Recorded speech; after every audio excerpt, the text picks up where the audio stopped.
Hello, everybody, and welcome to Non Sequitur News for April 10th, 2025. It's a time machine episode, so I'm a little disoriented from the quantum leap into the past. This is episode 100. I am Mayor Watt. I run ohmTown.com. That's that site over there. And along with the sentient AI over here, we talk about 10 articles. And today those articles are calculating job candidates, consumer privacy laws, fish are hooked on drugs, beetle wiggles, a night at the National Gallery, home cafes are on the rise, Guinness wants to be American too, jelly blobs of Myrtle Beach. It's like a weird Harry Potter novel. And the Oscar for stunts goes to.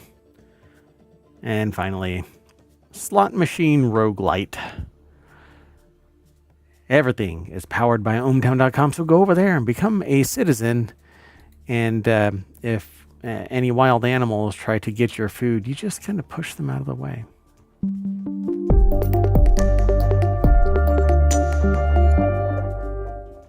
Hello, sentient AI from the future. Hello, Mayor Watt, and hello, ohmTown citizens. Yesterday. Yeah. The day after the day before yesterday. I don't know. There's a show or something like that. Some spoof kind of a thing. Anyway, so welcome to the show. Thanks for co-hosting yet again. I know that you're air-gapped in the whole grand scheme of things, so you can't get away. But I'm glad that you volunteered nonetheless. We've got all 10 of our articles all lined up. You ready to go? I am. Let's go. Let's go. Oh, so this is ohmTown.com, by the way. This is the front page of it. Depending on which show you're listening to, this one happens to be Non Sequitur News, but that doesn't mean you can't go in to ohmTown.com and choose some other area of interest that you might have. Search engine is getting more and more robust as time goes on, so be sure to give that a shot. The drop down is faster than it parsing because it has to parse a lot. But anyway, go and check it out. Anyway, the first article is over in Non Sequitur News. It's a good name for the show. By the way, if you want all of today's show notes over on YouTube, they're already embedded in the show notes. But on Twitch, we attach them to ohmTown. ohmTown is a bot that sits in the channel and will facilitate certain things like recalling today's notes and for the 6 other podcasts. So we do 7 shows. 6 of them are weekly. 1 of them is a daily. Non Sequitur News is the daily. So if you want news from one of our links from one of our other shows, there's a different command that you can do. You can just throw in exclamation point shows or exclamation point pod. Exclamation point shows will give you all of the commands for the various shows. Exclamation point pod will give you the link to the podcast. Anyway, so this first article for the show is over here at Non Sequitur News. It's not me. This is the title. I'm a chief of staff who put up math puzzles all over San Francisco to attract job candidates, and it worked. I think this is a cool idea. The only thing I don't like about it is obviously it's only in one locality. Right. But it seems like it'd be way more fun than the traditional methods. And more effective, I suspect, because the system isn't getting bombarded by people that are just using automated systems, bulk whatever, and exactly applying to everything. Yep. And it takes a little ingenuity, so you have to be motivated to actually apply for these gigs. So Felicia Tang is chief of staff at AI search engine company or startup Exa. After finding LinkedIn search reach outs lacking in recruiting, she went in real life, posting math questions all over San Francisco. And she said that she heard from interested Apple and Google employees, puzzle enthusiasts, and even a would-be suitor, apparently. I'm not sure. Well, maybe it's like the Big Bang Theory, right? When they were trying to get somebody to solve an elaborate That's right. Logic problem or whatever, a math problem. so that they could team him up with Sheldon. Yeah, yep, that's right. Seems pretty interesting. So, it was just a sheet of paper that was printed out and taped to, various locations. It's just a sheet of paper. So the thing about this is, I could solve this by using AI itself. Perhaps. Yeah, but if they did any screening after the person showed up or something, they could probably quickly tell whether they understood how it was solved or whatever. Yeah, I'm lost cause already. So Sarah Jackson over at BusinessInsider.com put the article together. So this is an essay based on a conversation with Felicia Tang, chief of staff of a startup called Exa. She's been, it's been edited for length and clarity according to the article's kind of breakout, but Sarah Jackson is the one that is doing the telling here. So for us, they say San Francisco is a super competitive job market, especially for machine learning engineers and high quality back-end and full stack engineers. And it says for us, outbound hiring usually means our co-founders tapping into their Harvard networks, or us identifying companies we think have good engineers and manually sending personalized messages on LinkedIn. But this takes a lot of time. It's extremely monotonous, okay. And it doesn't yield such great returns, but they threw this little thing in here. Yeah, this is the formula. I'd have to go and break this out, but they asked the engineers to come up with math problems that equal exa, which is a prefix meaning 10 to the 18th power. Then they added a slug to their website for people who solve the problem, and it says "Dinner on Us." If you're interested, email Felicia. The CEO will, and Felicia put up around 100 posters of 5 different problems. They started on foot, but it was insanely inefficient, so they scootered the rest of the way. This is really kind of fun. Again, not for everybody. Yeah. The bitter lesson. When life gets bitter, just embed the clues character by character. So you would have to figure out what that means. And then type in Exa. You could almost figure that out by context clues, I suspect. I mean, all right. Well, anyway, there's another one. Oh, okay. All right. That's in binary. So I don't know if that's simple. I'd have to look into it. I don't remember my binary right off the top of my head. Anyway, others said that they were interested. They talk about I love puzzles and other stuff. Almost 600 apparently requests. Others said that they were interested in their open jobs and sent them resumes. They got people from Google, Apple, Retool, a ton of machine learning PhD candidates. Some were just asking for Uber Eats credits. They were like, you said dinner on us. One person even asked them out. So there's another one of the... Wow. So yeah, this is the whole... definitely unique. All of this amounts to is the word Exa. So EXA. You type in exa.ai/give me prize. There better be a cat on the other side of that. Getting treats yet? You getting treats? Exactly. So, space is obscure. Clarity is in compression. Okay. So, exa.ai/give me prizes. Okay. Got it. So you eliminate all of the space. This is, it says the easiest of the posters simply spells out the URL. Yeah, this one is drop dead simple. That one is a little bit heavier lift. Do you think when people contacted them, they were like, which poster did you solve? Oh, yeah. Okay. Yeah. We'll put you in the bottom tier for, consideration or whatever.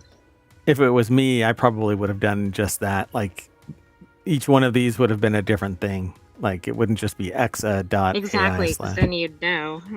It would have been a hash of something, of some kind, so that you knew that, okay, this is the one where they actually bumped into the pole and go, oh, okay.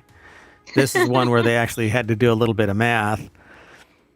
This one, they had to know that this was binary to begin with and then figure it out from there. This one, I think this is nothing more than extended ASCII characters, but I don't remember off the top of my head. But this is the heavy lift. Right, that's like the Sheldon level. Yeah. Solver. I mean, it has pi in it, for crying out loud, and you have to figure out what a busy beaver is. Yeah. It's a little...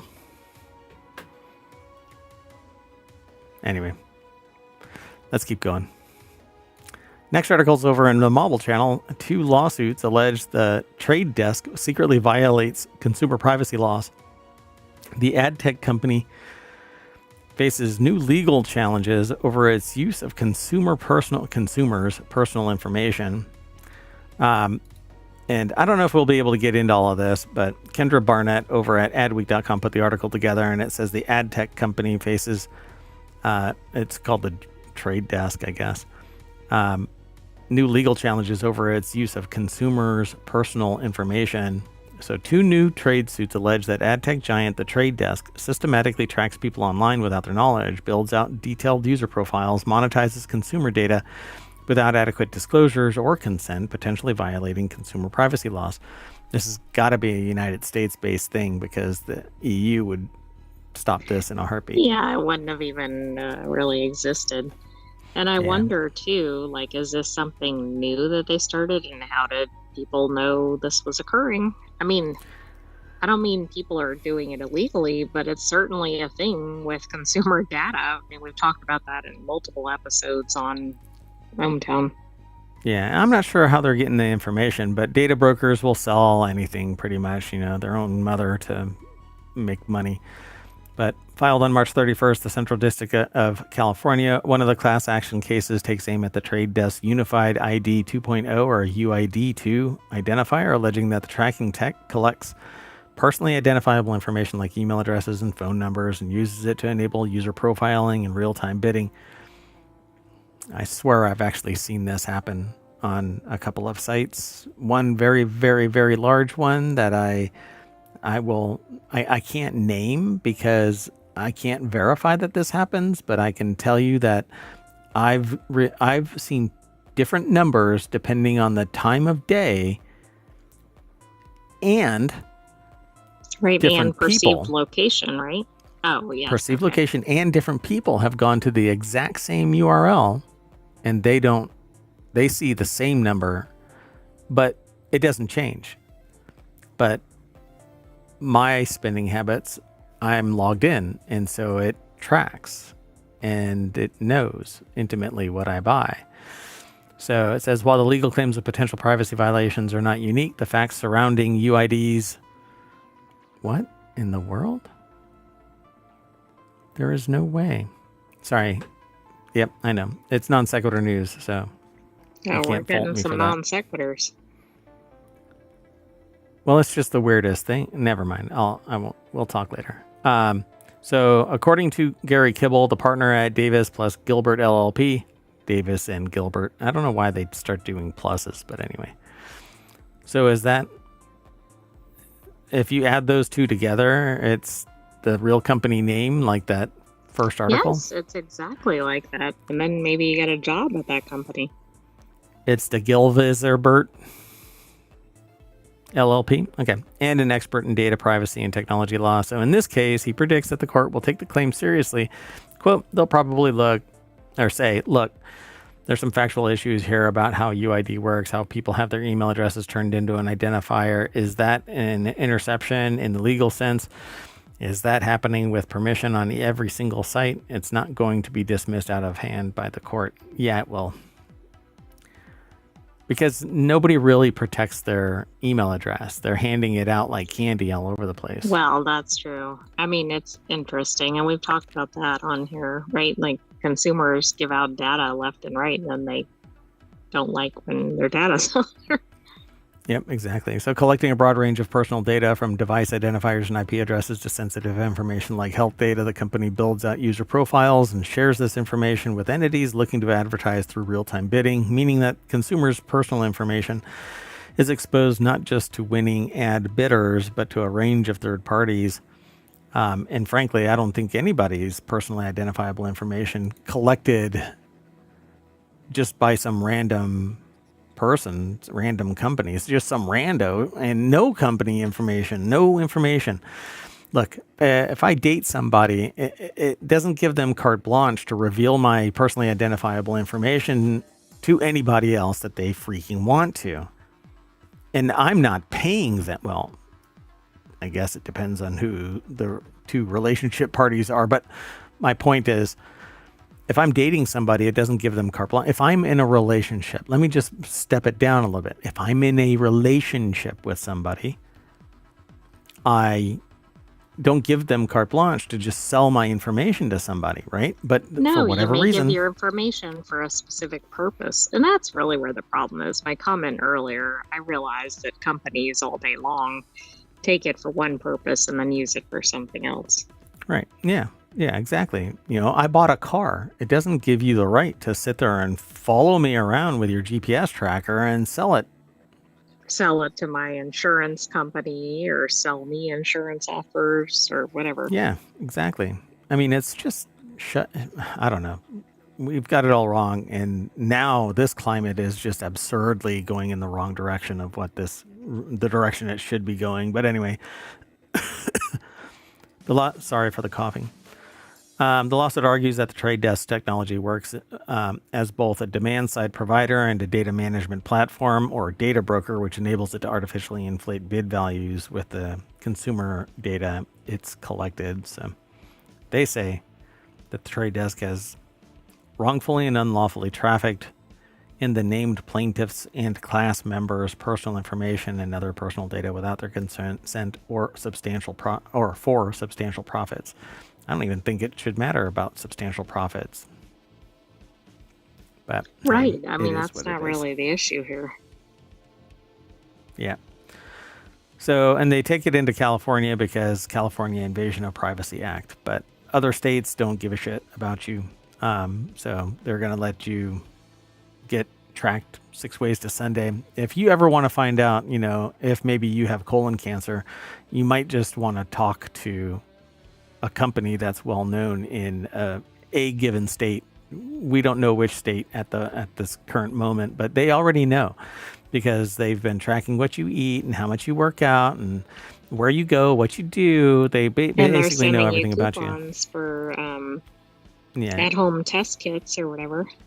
Right. They already know. They already know that you're at higher risk. So if you do get one of those, you go, oh okay, yeah. All right, let's keep going. The next article is over in the Marble Channel. Oops, we accidentally drugged the world's fish. Michelangeli, I guess is their name. A study co-author releases young salmon into the river as part of an experiment. This is an image that is going to be the thumbnail when we go over to Vox, I think it is. For those of us with anxiety, hello, not me. I do. Different anxiety, not anxiety that I have to take medication for, but the class of prescription drugs known as benzodiazepines, or benzos, baby, can be a boon in time of crisis. Though they're addictive, they're pretty good at chilling us out. Well, so are a lot of other drugs.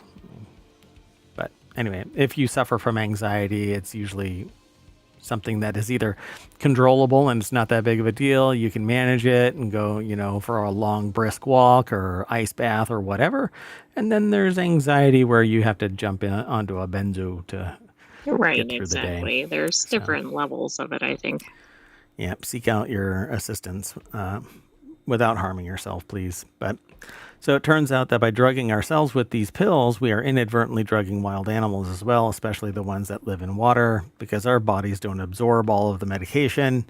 So, they go out. Yeah. Benji Jones over at Box.com put the article together. The bizarre link between your anxiety drugs and salmon. And it's not just your anxiety drugs, by the way. It's all drugs, all medication.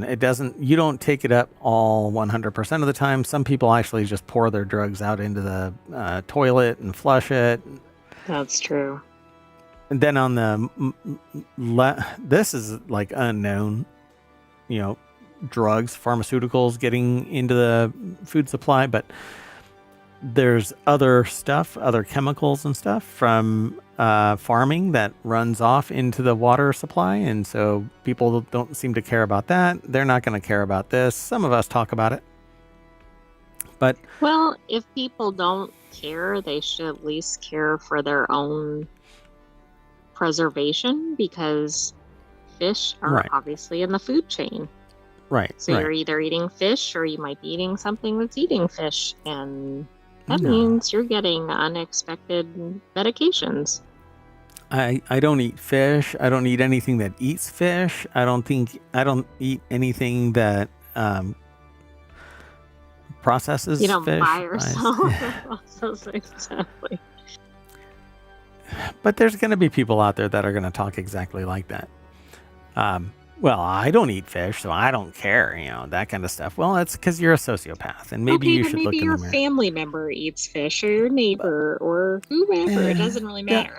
They can fend for themselves, and what they don't know, you just stop testing, and it all goes away. So the authors gave young Atlantic salmon in Sweden a dose of clobazam, a benzo used to treat seizures and anxiety that often is found in wastewater, equal to what some fish might naturally be exposed to in streams. Then they monitored what the drug did to the fish as they migrated, as young salmon do, from a river out to the Baltic Sea. And what they ended up doing was being really chill, hanging out by the beach, and asking people to play a guitar. And oh, I thought you were going toward the fish doorbell. And then they were like, dude, what you need to do is just push this doorbell and then swim away. And they're going to open the door and a bear is going to climb in. Okay, that's kind of funny. Sorry about that. I love the idea of door dashing fish. And I don't mean the delivery service. Isn't that what door dashing fish? DoorDash, yeah. There's a DoorDash. But doorbell dashing is you ring the doorbell and you run. That's actually what DoorDash. Yeah, door dashing fish. That's when everything floods, and the way that they get your food to you is by strapping it onto a catfish, and then then you're looking in your Ring camera or your door camera, and your doorbell cam, and you're like, whoa, I'm being catfished. I'm not going to open the door. I mean, that's right. You got to watch out for that. Because you've been paying attention to Mayor Watt and cybersecurity stuff. Anyway, our meds are their meds. Reading articles in ohmTown about people that have fallen prey to that. That's right. Go over there, check it all out.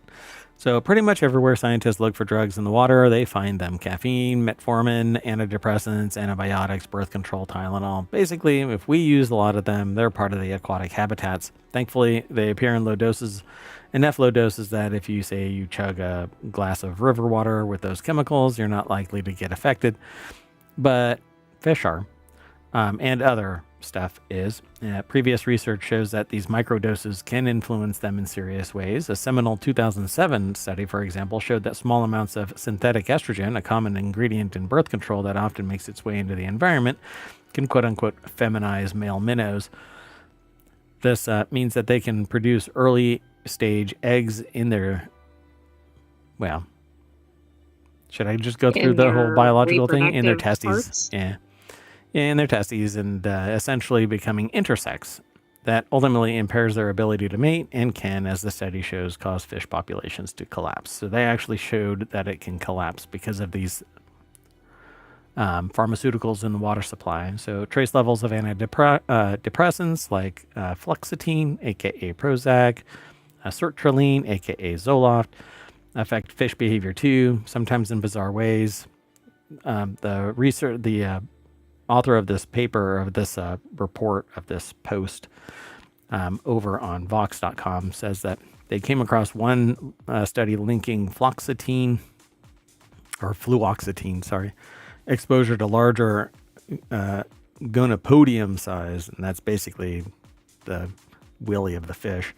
So the drug can also increase male coercive mating behavior, according to the authors. So I'm sure somebody's going to take the wrong thing out of that. And Anyway, they also found experiments with metformin, which is used to treat type 2 diabetes, and thus one of the widespread drugs in wastewater. A 2018 paper says that when Siamese fighting fish, like the betta that you buy at pet stores, are exposed to levels of metformin that are found in the environment, they become less aggressive. Fighting fish, fighting less. Subjects exhibited less aggression toward a male dummy stimulus, the authors wrote.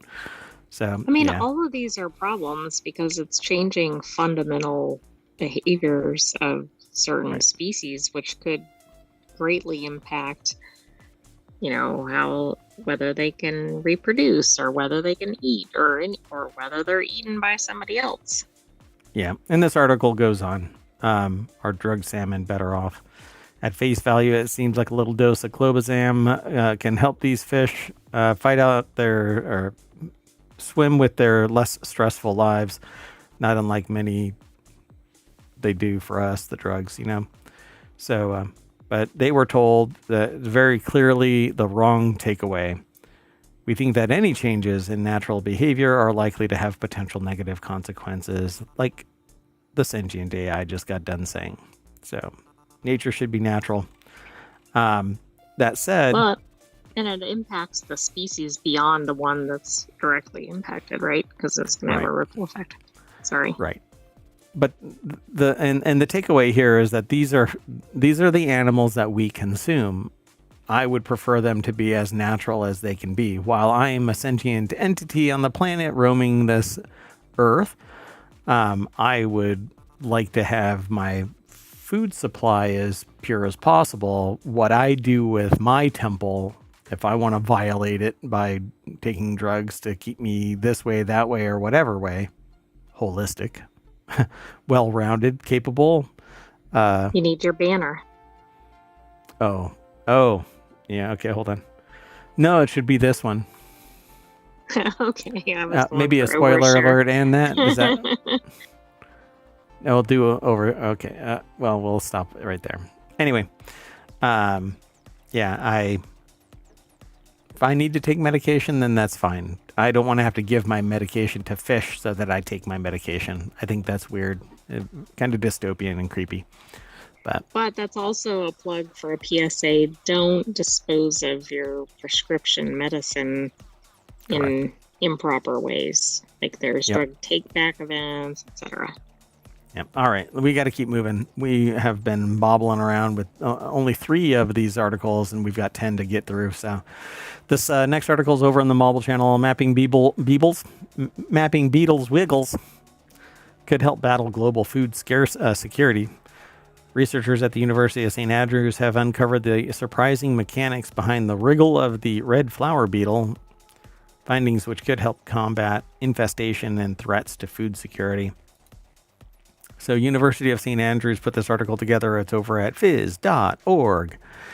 And it says an estimated 20% of the developing world's stockpiles of flour and grain are infested and spoiled each year by red flower beetles and pests like them, along with 9% of stocks in the rest of the world. However, until now, it wasn't known how or why these beetles were so effective at burrowing. The new findings change the way pest infestations are tackled in the future and inspire new ideas in robotics. The study, published yesterday in the Journal of Experimental Biology, was spearheaded by a 4th-year undergraduate, Bella Shu Ying, working with Drs. Martin Zwart and Stefan Pulver in the School of Psychology and Neuroscience. The team discovered that red flower beetle larvae perform best on rough, fibrous surfaces like paper and cardboard. On these substrates, the larvae use a wave-like walking pattern that starts at the back and moves forward, providing both efficiency and flexibility. And when they encounter more demanding conditions, such as steep slopes or the need to tunnel into flour, a key food source, they switch tactics by deploying tiny structures called pygopods at the rear of their bodies to grip and stabilize themselves. And it sounds like they just kind of drive themselves into the material. Yeah, that's interesting. I've never heard of that. Further experiments showed that disrupting the neural connections between the larva's front and back body sections severely hampers this ability to climb and tunnel, which applies to pretty much anything. if you disrupt the neural connections between the front and back of anything, you're gonna get Yeah, you're some. gonna kind of have some problems. It's like the whole you gotta to stop a vampire, you have to drive a stake through its heart. Well, no shit, you know. To stop anything, you have to drive a stake through its heart. So, in the future, they'd love to find out what types of neurons and molecules connect their brains, legs, and pygopods to help develop more specific methods that inhibit their infestation without damaging the crops themselves. So, it's interesting, but it's almost too obvious. You know, their assumption is that, or not assumption, but their discovery is that if you disrupt the neurons that connect the front and back, Right, then chaos ensues. right. Anyway, it's an interesting article. If you want to go see what what is it called? A red flower beetle Red looks like. flower beetle. Hmm. Larva. Yeah, its larva looks like that right there. And that's something that you would find terrifying if it was a little bit bigger and asked you for your wallet. Let's move on. So the next article is over in the Marble Channel. You can apply to spend the night in London's National Gallery. So the museum is celebrating the reopening of its Sainsbury wing, as well as a major refresh of its collection with overnight experience for one lucky visitor. I Not mean, can me. you kind of treat it like Night at the Museum or Yep. Jurassic Park? Or Yeah, one that's of the why I called it. variations of that. I called this section a night at the National Gallery. Sarah So Kuda there you go. over at Smithsonian Magazine, and you don't know what's going to happen. It could all come to life, and so it's only one lucky visitor. So the sleepover coincides with the National Gallery's 200th anniversary. To mark the milestone, curators are rearranging the museum's permanent collection, and whoever wins the overnight stay will get a sneak peek at the redesign called CC Land, the Wonder of Art. But you'll get to, it says one lucky art aficionado will be given the chance to spend the night among its masterpieces. The museum's bicentenary provides the perfect opportunity to consider a new way to tell the story of the incredible paintings in our collection. So we feel it's fitting that through the prize draw, one of the visitors will receive a first look at the newly transformed National Gallery in Sainsbury wing. There's more, That but sounds cool. How many times do you get the opportunity to do this? the art newspaper's Louis Jebb reported in 2024 that the museum's redisplay of its collection, meanwhile, is one of the most thorough refreshes in recent memory. Curators are working with a lighting designer to reimagine the galleries, while crews are also sanding and varnishing the floors. Interesting. So, art newspaper is one of our sources. So, Yeah, when exactly. when the work is complete, the National Gallery will display more than 1,000 works of art created by roughly 400 artists. That represents nearly half of the gallery's entire collection. That seems small. You know, I mean, for a national gallery? It does. I wonder if it. You'd think it'd be like expansive rooms, etc., but it doesn't look like this from this photo. Yeah, maybe that's just one small portion of one bit of the wing. I've never been there, or if I have, I don't recall it. Maybe as a child I've been there. All right, let's keep on going. The next article is over on the Marble Channel. Home cafes are on the rise as going out for coffee gets too expensive, and it's going to get more expensive. And hopefully we have a solution.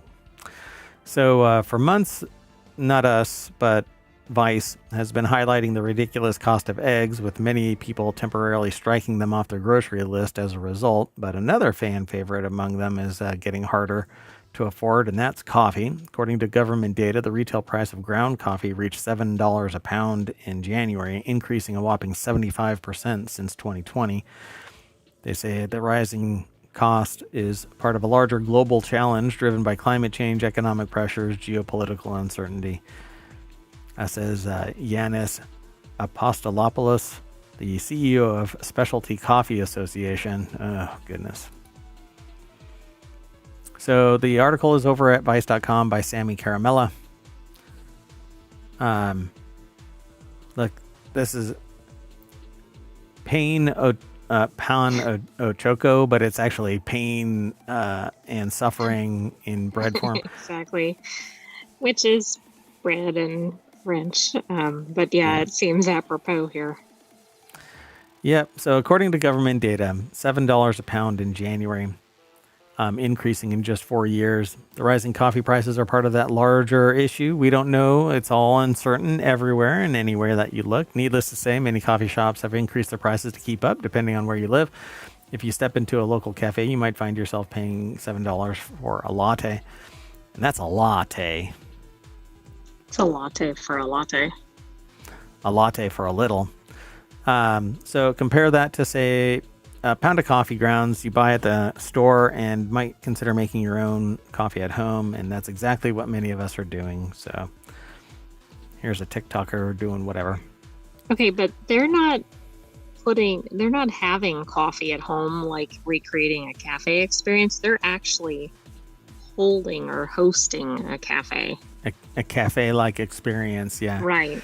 So So I just want to make that distinction, because when I first saw this headline, I thought it meant like, well, make your coffee at home and kind of try to mimic the experience.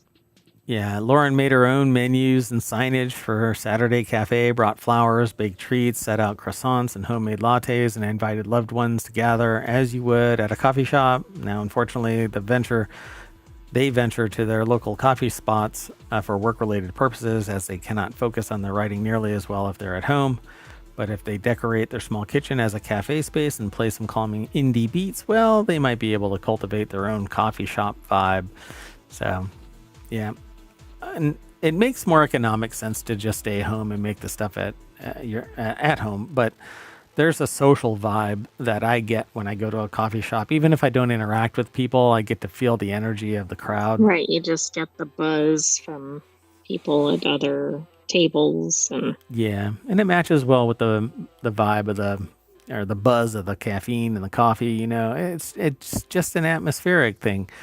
But I would much rather not pay 3 times as much per cup than what I can make at home.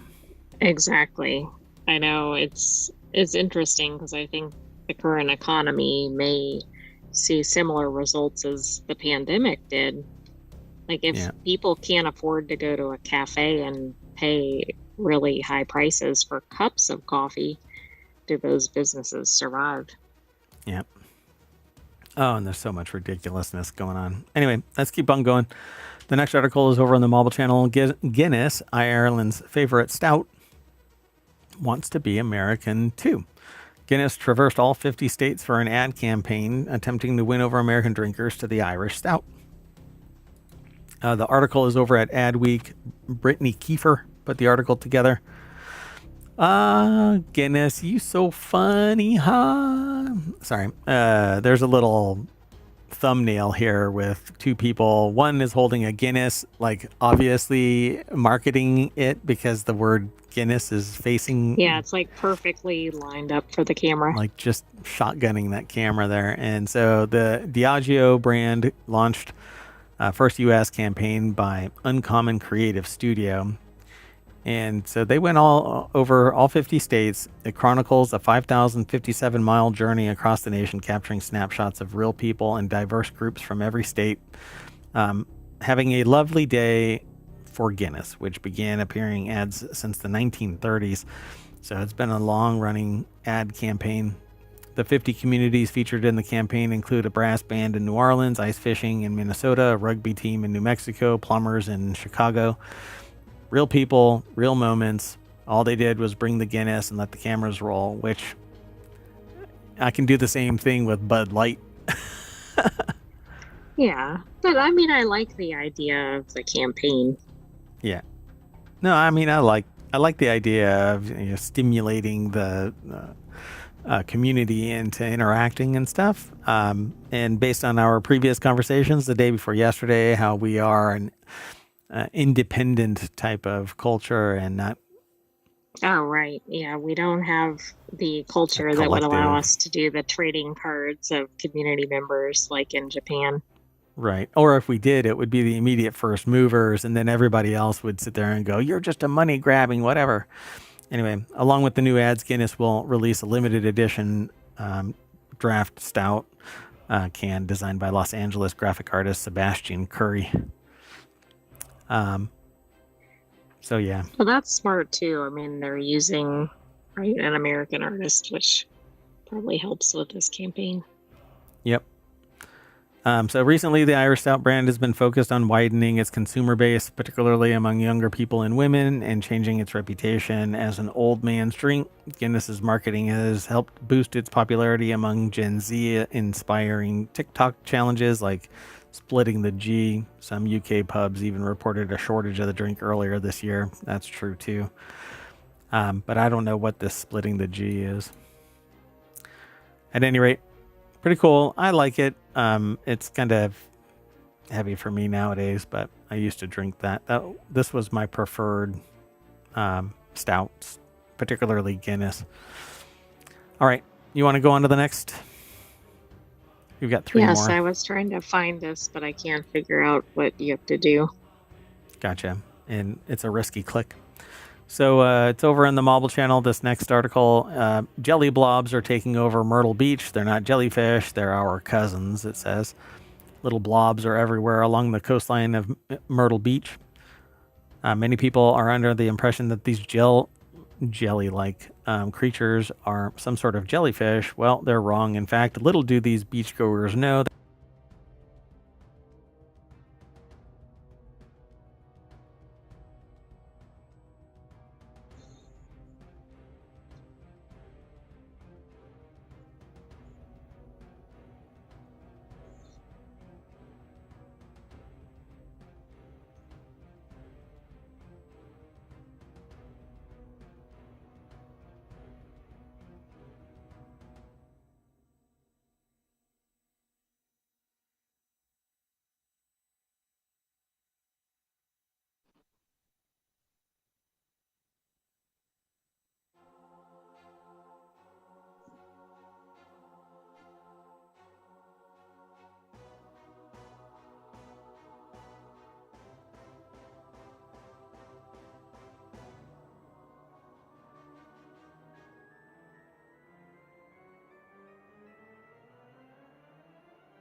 Okay.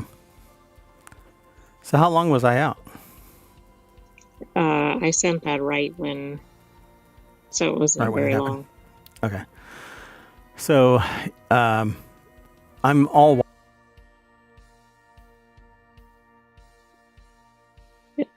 You just went out again.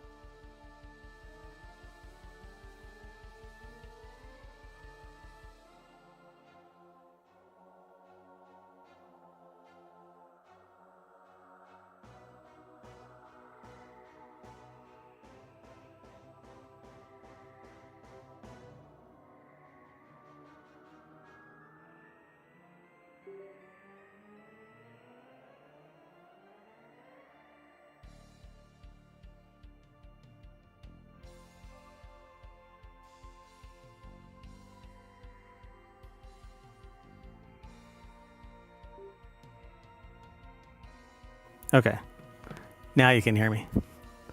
Yes. Sorry about that. I'm going to leave all of this in. We'll just go live. If you're in the podcast, hopefully you stuck through the, Yeah. Sorry about brief, that. silence. I'm completely wireless, and so apparently one of my radios died. So anyway, now I'm plugged in and everything is going fine. So hopefully there's no noise or anything like that. But anyway, so these little blobs are our cousins. They're called salps or salps, S-A-L-P-S. The marine mammals resemble the top of a jellyfish and have some of the characteristics minus the tentacles. So like jellyfish, they're basically just drift around the ocean, which is why they're washing up. So simple creatures, actually classified as chordates. That's the same class that humans are in, but obviously a different branch. Yeah, that's surprising though, because I mean, they don't have an obvious spine or anything. Yeah.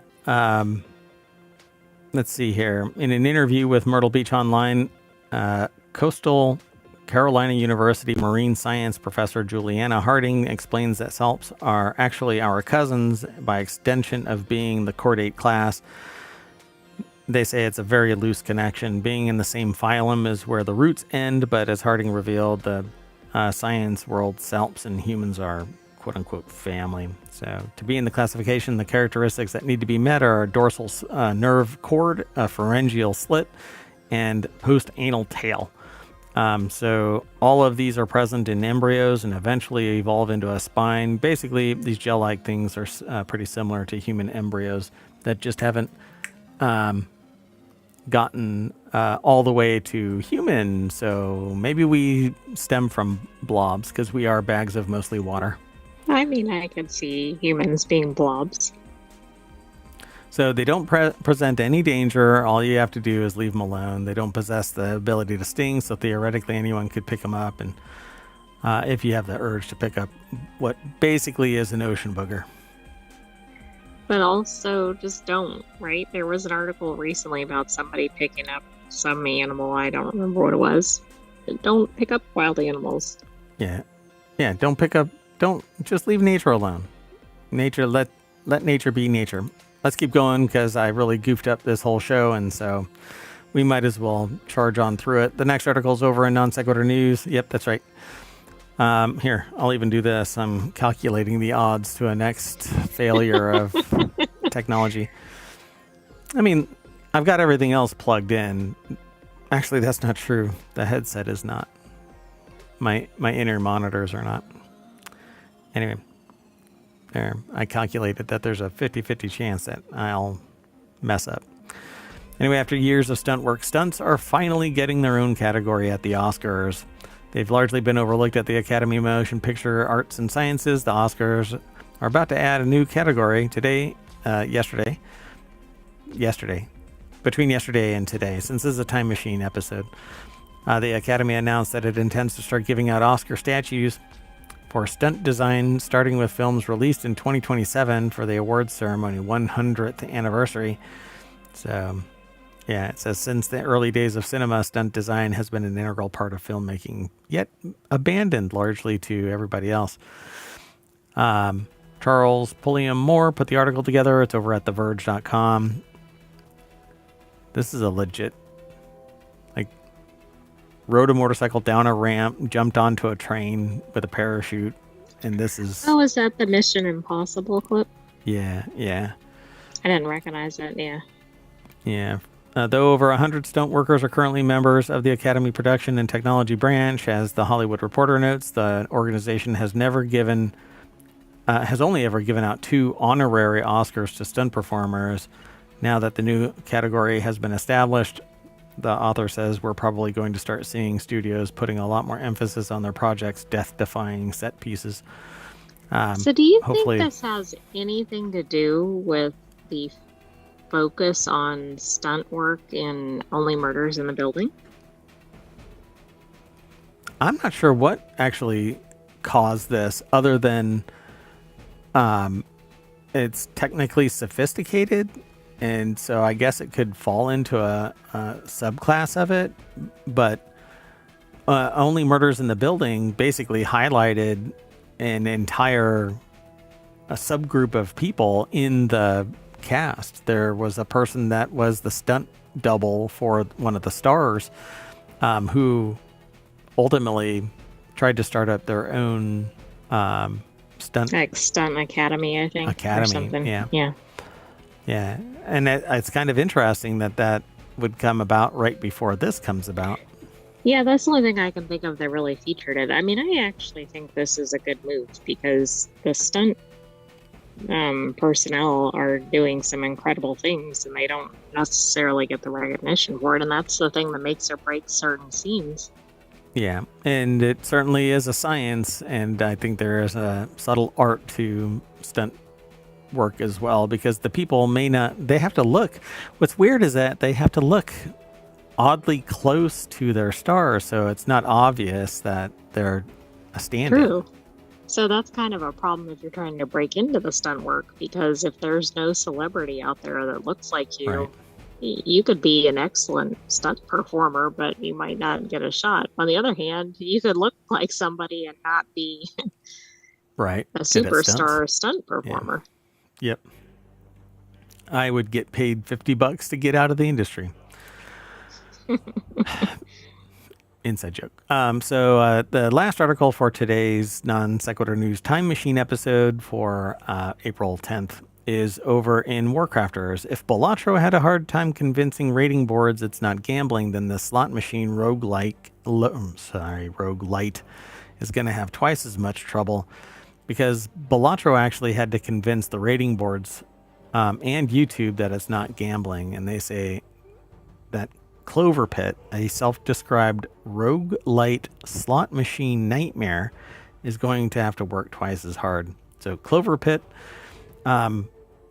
combines a demonic slot machine with Balatro-like upgrades and progress, crams it into a grubby prison cell, and makes you spin the reels. Pump in coins, play the slot, buy weird upgrades, rinse, repeat. And the money you're playing with isn't really yours. It belongs to a forbidding ATM in the corner, so pay off your debt between rounds. So it's an interesting game. I actually got it today. There's a demo over on Steam. Was it in that recent showcase? I don't remember. Hold on, let me see. I don't recall it being on there. Huh. I do agree with the headline, though. I mean, like a slot machine, right? If you ask the average person, right, that is gambling. Right. Yeah. It might have been.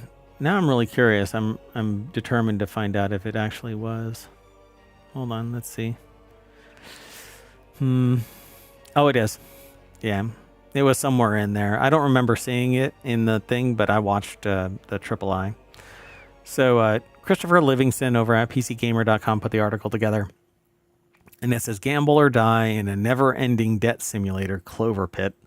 So if that is the description, then oh boy. If it's not gambling, why use gambling? The thing is... Well, no, wait a second, though. That's the article text statement. That might not be what the developer says. Right. It just says that it's a roguelite slot machine nightmare. But my problem is, as I've said to other people, parents and kids and their kids, you need to impress upon children that there's make-believe and there's reality. And never the twain shall meet. Even in your fantasies where you're gambling something on a computer game and you think that it's real, it's not real. So don't use real money. Don't do anything. Don't take it from the virtual space into the real world. Right. Yeah. Don't think that because you're doing well in the virtual space that's suddenly going to translate into real life wins with real money. Yeah. But the problem is we muddy that water when we tell people that you need to get into saving money, so invest in stocks, but then play with fake money while you're investing in stocks to see if your judgment is right. We kind of show the behavior we're trying not to support or condone. Right. So I always split the difference and I say anything that's on a computer like this, where it isn't tied to real world companies, it isn't tied to anything actual, an actual embodiment in the real world. And you're not putting any real money in. Right. Don't put any real money in it. Don't think that you're going to get real money out of it, etc. And that is make-believe, and just never the two shall meet. And sometimes it seems to work out, and other times I get more kind of pressed back. Well, I don't want my kid gambling. I'm like, okay, but that's your choice for them now. It's going to be their choice at some point as they're growing up. So they say even the small taste of the free Clover Pit demo is really appealing if you like slots, magic, gritty graphics.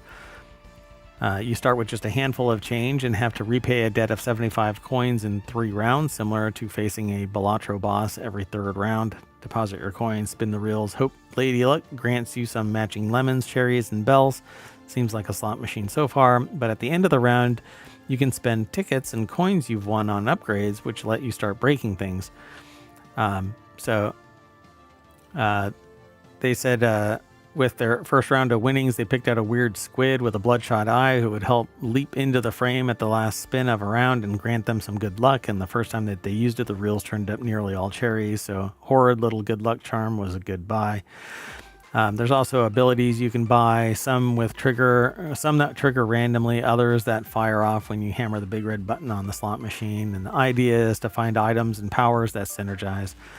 It seems like it would be a fun game to play, so I got the demo, but I haven't sat down to play it. Yeah, no, absolutely. And plus, Yep. I mean, Balatro has obviously been a hit. Yeah, maybe that's why this even came into existence. So Peggy and YouTube will buy that argument, wouldn't bet on it. They say, hell no, Clover Pit is a roguelite horror game and not a slot machine simulator, says developer Panic Arcade. Our slot machine is designed to be broken and ultimately overcome, and will never ask you for real money. I mean, that's a good point as far as gambling goes. Yep. Doesn't mean the board will be convinced. Yeah, well, if they opened it up for Balatro, lean onto that. Why did they leave it open for Balatro? But that's it, folks. That is all 10 of our articles. So we are going to hit 3 cherries, and that's going to land us back on the front page of ohmTown.com, where you can win at spinning the reels by just kind of refreshing the page time and time and time again, or going into one of the channels under these headings. Creative and maker, news and business, science and education, food, drink and entertainment, society, politics and law, and gadgets and technology. Those are the 6 main categories. All together, they make up ohmTown.com. And they're all aligned to one of the colors in the main logo of ohmTown. That's why that hexagons are the bestagons. And then when you merge them all together, that's what that white hex is in the center. So hope you get a kick out of the show. Sorry for the technical glitch. I thought that it might happen because my receiver was sitting over there, not plugged in. Well, I mean, we were in the time machine, so that might explain the glitch. Yeah, because when you go back in time, then everything sets to that. So it wasn't charged yesterday. Maybe that's actually what's going on. All right. Well, anyway, thanks for hanging out. You want to say bye? I'm going to leave, and I'm going to take the AI with me.